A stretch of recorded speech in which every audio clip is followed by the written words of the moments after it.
엄마, 장소가 좁아서 초대하지 못했어요. 태석이가 말했어요. 하지만 저는 바보가 아니에요. 호텔에서 한다며 그곳이 좁다는 거지. 이렇게 따지자 며느리 유리의 목소리가 들려왔어요. 어머니, 좀 분위기랑 안 맞을 것 같아서요. 아들과 며느리의 말이 가슴에 날카로운 화살처럼 꽂혔어요. 서울 구로의 오래된 단독주택에서 혼자 살고 있어요. 가을 햇살이 마당 한쪽을 따뜻하게 비추고 있죠. 마이자는 고추를 뒤집으며 익숙한 손놀림을 반복하지만 마음 한구석은 어느 해보다 무겁기만 해요. 오늘은 첫 손자 윤세훈이가 태어난 지 정확히 1년 되는 날이에요. 마이자는 달력을 보지 않아도 알아요. 태석이가 처음 보내온 아기 사진.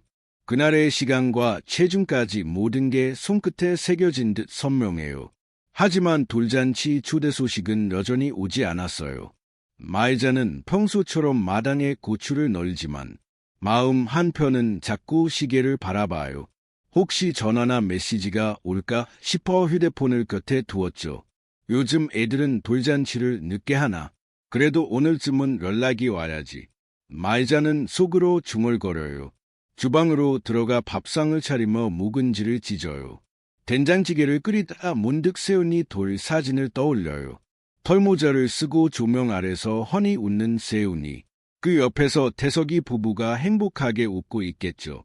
그런데 그 장면에 자신이 없다는 상상이 된장찌개의 구수한 향보다 더 쓴맛을 입에 남겨요. 바로 그때 휴대폰 알림음이 울려요. 마이자는 얼른 손을 닦고 달려가요. 사진 파일 하나가 도착해 있어요. 윤세훈 돌잔치 장소 안내라는 제목이에요. 화면을 터치하니 화려한 호텔 연회장이 떠오르고 흰 천을 덮은 둥근 테이블들, 천장에 반짝이는 상들리에 꽃장식 사이로 선명한 문구가 눈에 들어와요. 그 아래 간단한 안내문이 적혀 있어요. 장모님 가족과 함께하는 소규모 돌잔치. 좌석이 제한되어 양해 부탁드립니다. 마이자는 조용히 아들에게 전화를 걸어요. 태석아, 이게 뭐야? 내 손주 돌잔치인데 엄마한테 말도 없이 이렇게? 태석의 당황한 목소리가 들려와요. 아, 엄마, 미안해.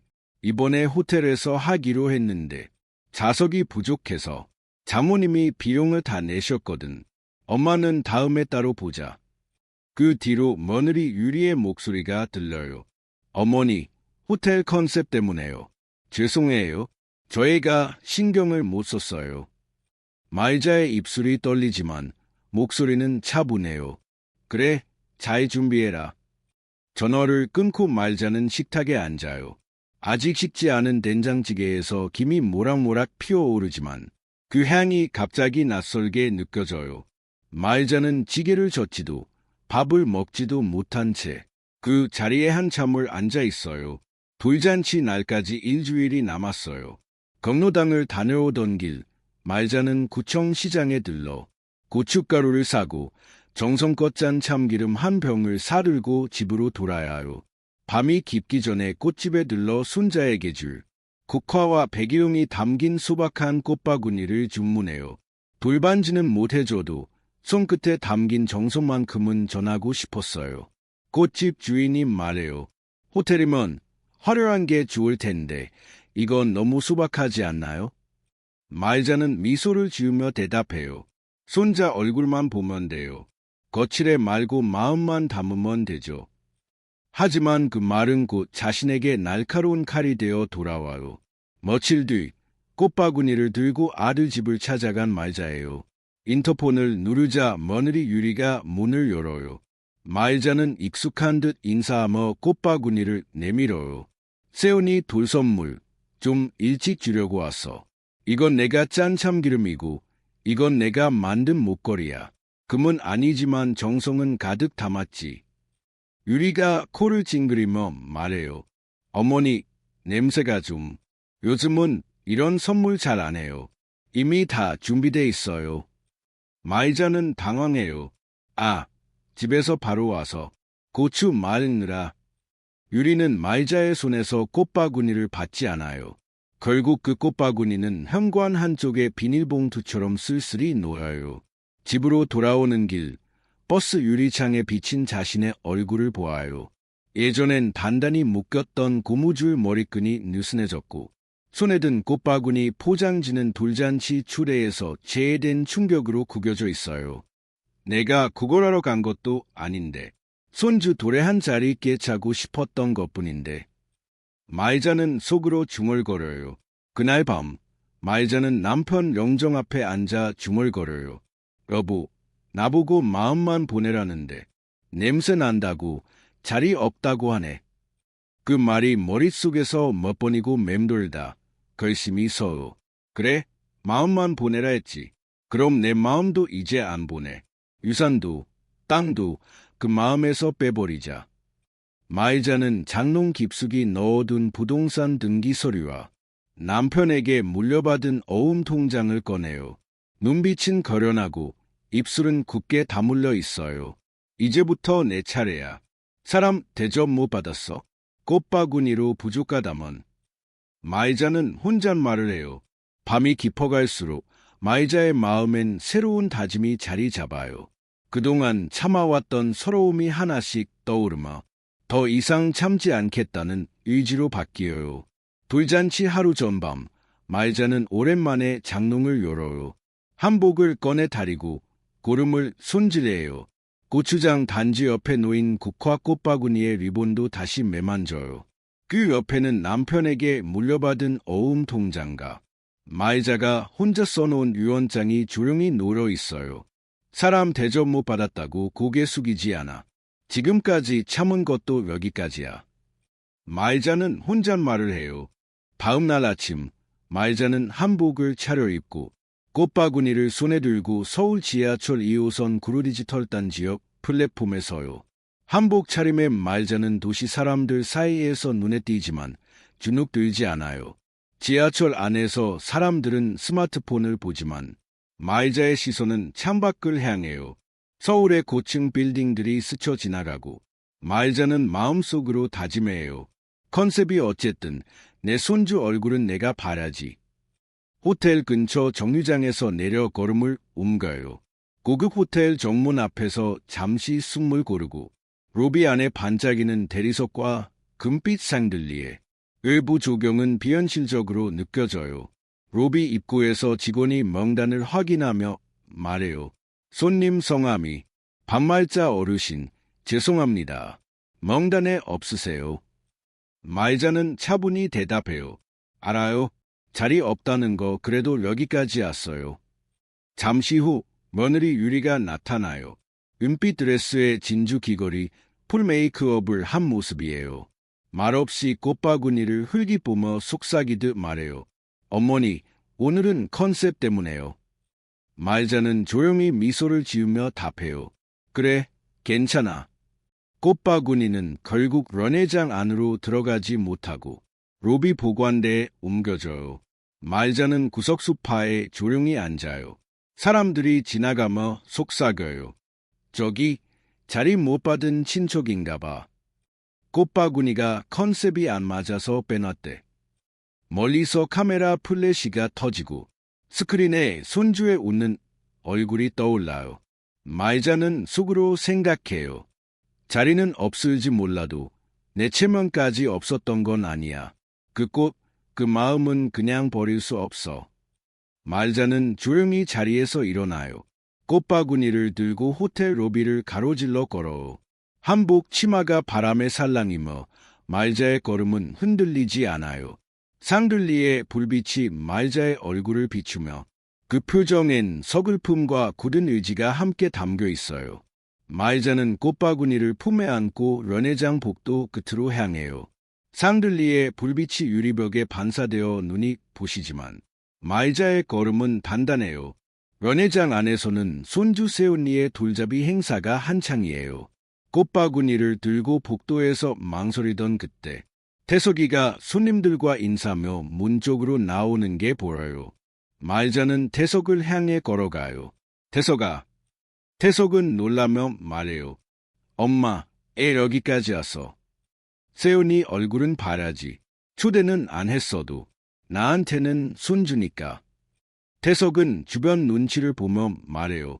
지금은 분위기가 좀 엄마 복장도 그렇고. 마이자의 눈빛이 차갑게 식어요. 내 차림새가 체면에 안 맞나? 아니, 체면이 아니라 오늘 컨셉이랑 안 맞는 거지. 그때 유리가 나타나요. 팔짱을 낀 채 냉소적인 미소를 띠며 다가와요. 어머니, 오늘은 호텔이고 포토존도 있고 영상 촬영도 있어요. 꽃바구니도 톤이 너무 촌스러워. 따로 보관해 드릴게요. 유리는 손짓으로 직원에게 꽃바구니를 넘기려 해요. 하지만 말자는 꽃바구니를 뺏기지 않고 품에 안은 채 유리에게 손을 내밀어. 이 꽃바구니 줄까? 유리가 당황하며 대답해요. 네. 말자는 단호히 말해요. 정이라고 했지. 그래, 그럼 이 꽃에 담긴 마음도 돈으로 환산해보라. 촌스럽다마? 그럼 돈으로 촌스럽지 않은 꽃을 사. 연회장 안에서 사진 플래시가 터지고 박수 소리가 울려 퍼져요. 누군가 돌잡이가 끝났다고 외쳐요. 내 자리는 없어도 마지막까지 내 손으로 꽃 하나는 전하고 싶었다. 그게 내 마음이었어. 싫으면 그냥 버려. 말자는 꽃바구니를 다시 들고 로비 구석 쓰레기통 옆에 조심히 내려놓아요. 그 모습은 우아하면서도 서글프게 호텔의 화려한 조명 아래 묘하게 어우러져요. 한복 치마를 정돈하며 말자는 마지막으로 연회장을 바라봐요. 유리문 너머로 세훈이의 웃음소리가 희미하게 들려오지만 그 소리는 이제 말자에게 닿지 않아요. 마음 깊은 곳에서 무언가가 단단히 굳어지는 소리가 들려요. 돌잔치가 끝난 이틀 뒤 늦은 오후 구로의 재개발 예정지 한가운데 자리 잡은 말자의 집이에요. 말자는 마당에서 고추를 뒤집고 있어요.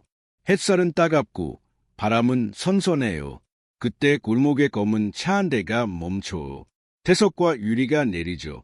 차에서 내리자마자 태석이 다가와 말해요. 엄마, 그날 호텔에서 그렇게 나가시면 우리 체면이. 말자는 손을 멈추고 대답해요. 체면 따지는 놈이 자기 엄마 이름을 명단에 애 안 올렸어. 유리가 입을 삐죽이며 말해요. 어머니, 호텔 돌잔치는 중요한 행사였어요. 저희가 몇 달 전부터 준비한 컨셉이 있었고 어머니는 갑작스럽게. 말자의 목소리가 날카로워져요. 컨셉을 몇 달 전부터 준비했다며. 그럼 나도 그 컨셉에 맞춰줄 수 있지 않았나? 말자는 꽃바구니 이야기는 꺼내지 않아요. 대신 대문 앞에 붙은 재개발 안내 현수막을 바라봐요. 여기 곧 허물어진다던데. 유리의 눈빛이 반짝여요. 네, 그 얘기하려고 왔어요. 저희가 알아봤는데 재개발 들어가면 현금 보상도 받고 건물주에겐 분양 아파트도 나온다더라고. 어머니, 혼자 사시기엔 부담스러우니까 저희랑 상의해서 정리하면 좋을 것 같아요. 말자는 단호히 대답해요. 정리? 그럼 내가 평생 산 집을 너희 멋대로 정리하겠다고 온 거나? 태석이 급히 끼어들어. 엄마, 그런 말이 아니라 여기 집값이 요즘 폭등했잖아. 실거래가가 10억 넘는다고. 우리랑 의논 좀 하자는 거야. 아파트 들어서면 더 올라갈 거야. 유리가 조심스럽게 덧붙여요. 네, 그래서 저희가 대출 이자랑 생활비도 좀. 말자는 고추판을 내려놓고 마당 평상에 걸터 앉아요.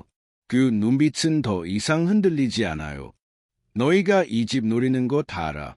호텔에서 나를 빼놓고 잔치하던 그 눈빛.